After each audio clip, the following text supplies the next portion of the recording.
Abraham did not want a wife for his son Isaac from the daughters of the Canaanites. He knew that if Isaac married a woman out of his faith, there was every chance that he would worship the foreign gods and idols that his wife worshipped, and their children would do the same, thereby abandoning God and falling into sin. Abraham's love for his God was so great that he did not want anything to estrangle his family or even future generations from the Lord. That is why he instructed his servant to select a wife for Isaac from among his own kindred.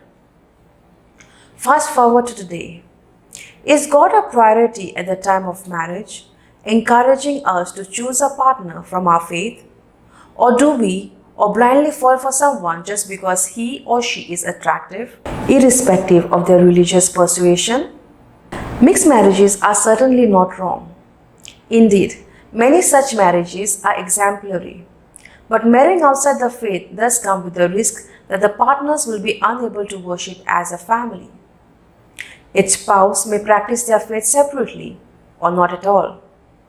The children may also be confused and unlikely to follow the faith with conviction. Ultimately, God could be relegated to the backseat in that family.